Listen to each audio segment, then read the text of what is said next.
Howdy friends, thanks for joining us for this month's update on our livestock markets. I'm Colter Brown from the Northern Ag Network. Well, if you can't stay for the whole video, let me give you the Cliff Notes version. Best cattle market we've ever seen, and it looks like it has some legs and could be with us for a while. How long, how high is it going to go? Well, we'll try to figure and answer some of those questions. You know, it was a rare July. Some areas saw over 4 inches of rain, some still battling drought, but the cattle market was setting new highs more often than not. A couple times this month I said this is the best week the cattle market has ever seen. Today we're going to talk about some of those record highs in the market. We'll look at the red hot video sales, have an update on the screwworm situation in Mexico, and dig into where we're at in the cattle cycle after the USDA cattle inventory and on-feed reports. First though, let's tip our hat to our sponsor, Red Summit Advisors.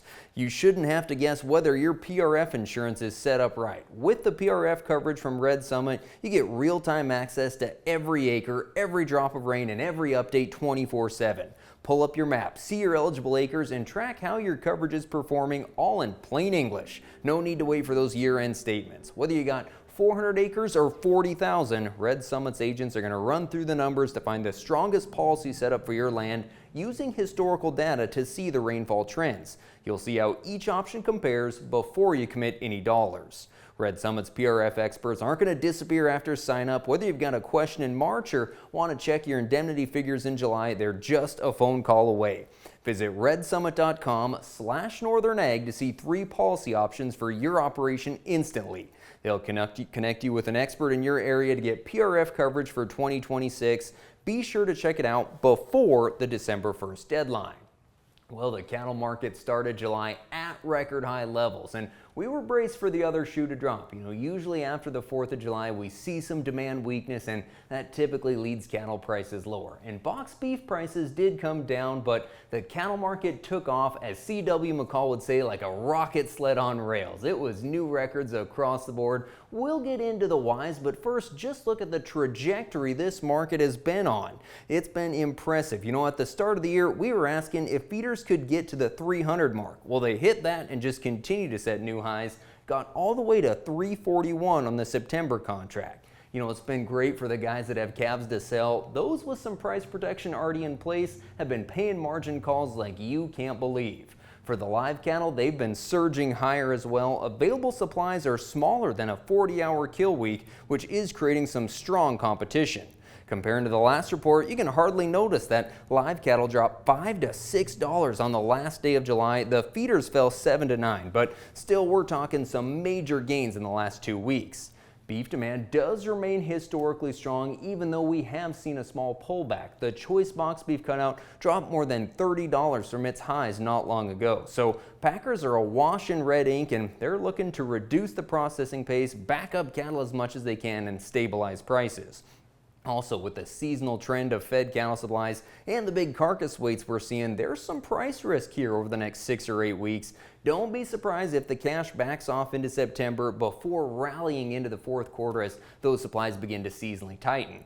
Looking at the cash-fed cattle trade, we made some ground in July. Most of the live sales coming in 232 to 240, dressed 376 to 382. Last month, we were talking about USDA's plan for a phased reopening of the southern border to Mexican cattle imports. They did reopen one port in Arizona for 2 days, and then the reports came in that the screwworm was moving north within 400 miles of the U.S. border, so it is closed again. We're not taking Mexican feeder cattle. It is a serious threat. I've had folks in Texas tell me that with the pace the screwworm's on moving north and the lag time it takes to mitigate it, it could be into Texas by next month. Hopefully that projection's wrong, but it's an issue that we have to watch, creating a lot of concern. You know, we talk about the weather. Drought concerns still very prevalent across much of the West. There is an area from central Montana to central Wyoming and east into the Dakotas that did see a lot of rain in July, but a lot of guys also weren't that lucky. The long-term outlook doesn't project a lot of change, so with this odd weather pattern this year and a fair amount of hail damage in some areas, there's concern about the availability of hay this winter. We've seen very strong demand for hay in northern Montana due to limited irrigation water there this summer. Prices generally $10 to $20 a ton higher than they were just 2 weeks ago. Right now, USDA is quoting a lot of the good quality alfalfa hay from $160 to $190 a ton, fair quality hay at $150. Now we have to talk about USDA's cattle inventory and cattle on feed reports. They came out in July and definitely bullish for the market. And it gives us some figures that we can use to project whether the industry is expanding or if we're still kind of stuck in a contraction or maybe even a stabilization phase, but we are kind of speculating at this point. Let's look at the cattle on feed numbers first. Those figures came in down 1.6% from last year as far as total supplies go. That's the lowest it's been in 8 years. Placements far less than expected. They were down 8%, the lowest placements for July since 2009. A big part of that, of course, due to the closure of the southern border having some longer-term ramifications in the market. Marketings would suggest that we could be pulling fed cattle ahead, but we're not replenishing them at the same pace. Heifers as a percentage of the on-feed inventory came in at 38%. That's down from last year, but up from April. The general line of thinking is we got to get that figure below 37% to be able to say that we're seeing significant heifer retention. So any growth in the cow herd right now likely coming from reduced slaughter, as we're down about 17% year to date. Now, USDA kind of hamstrung us on the inventory report because we didn't get that in 2024. They blamed it on budgetary constraints. So we're kind of limited as we try to say, are we at cow herd lows? Were those lows reached last year? It's difficult to say. It is the smallest figure on record as we look at these total cow numbers, but that could be because we have no record for 2024. On its face, though, the report shows the cow herd continuing to shrink. You know, CattleFax put out their own numbers last year, and so as they compare to those, they said there are signs of modest growth in the cow herd, but really we're stuck waiting until January to be able to say that expansion is here. However, if you look at those replacement heifer figures, even if we are growing, we don't have the heifers in the pipeline, so kind of supports this idea of very slow growth going forward. And it's possible the herd comes in slightly smaller in 2026. The calf crop at 33.1 million head is down 1% from a year ago, which does limit the number of available future placements. That's going to be very price supportive. That also suggests a lot of competition to own these cattle over the next few years. With excess packing capacity, closures could be forced, or we could see plants mothball for a little while, and that squeeze is eventually going to work its way down to feedlots and stockers, underlining the importance of price protection at these high prices. So 2025, probably more of a stabilization year in the cow herd. You know, there are signs that we're moving toward an expansion phase, but it's going to be slow and cautious. You know, there's a lot of incentive right now to sell these heifers just with the prices they're bringing. And then you got to think, what's it going to take to buy bred females this year or even next year? It's a lot of question marks right now. So looks like a slow rebuild could mean higher prices stick around for a little bit longer. Now let's take a look at the video sales. Several big ones in July, and I probably don't have to tell you, record high prices. It's been just outstanding. We're going to look at the Northern Livestock Video Summertime Classic and Superior Livestock's Week in the Rockies. Those were good weeks to sell cattle while the futures were hitting record highs, starting with the calves on the Northern Video sale. You know, in June, we were talking prices that were 15 to 20% above last year. Now we're more like 25 to 30. Outstanding demand pretty much across all weight classes. Definite premium on the weaned cattle. Program calves doing well. Heifers sure a lot higher. The spread between the heifers and the steers probably $30 to $35 a hundredweight in most cases. A lot of interest in those replacement quality heifers.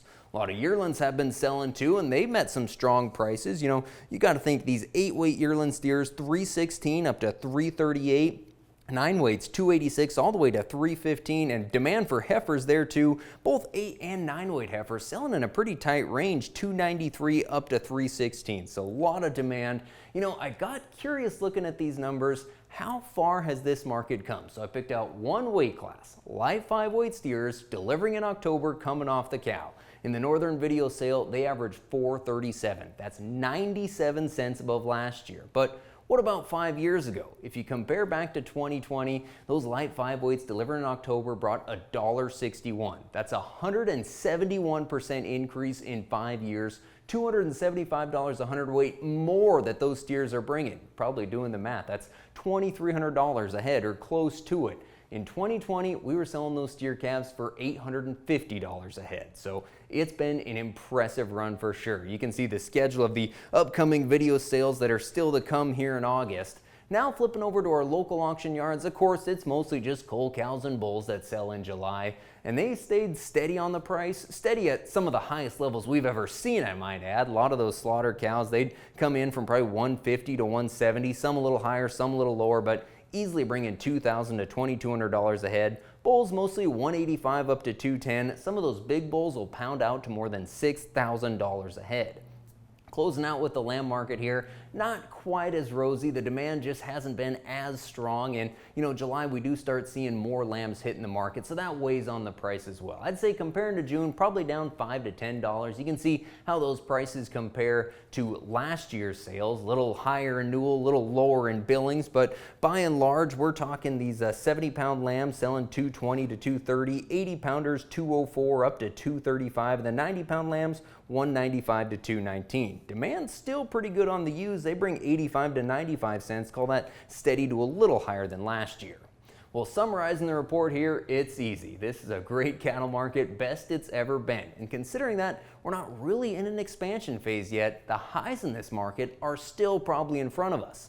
That said, I would expect the market to meet its seasonal tendencies, and the fall calf run will probably see prices below where they currently are today, but still well above last year's levels. There are broader macroeconomic concerns. We got to keep this beef demand intact, but considering where that demand is today and these tight cattle supplies, the future looks pretty bright for cattle producers. Thanks so much for joining us for today's report. For the Northern Ag Network, I'm Colter Brown. Have a good one.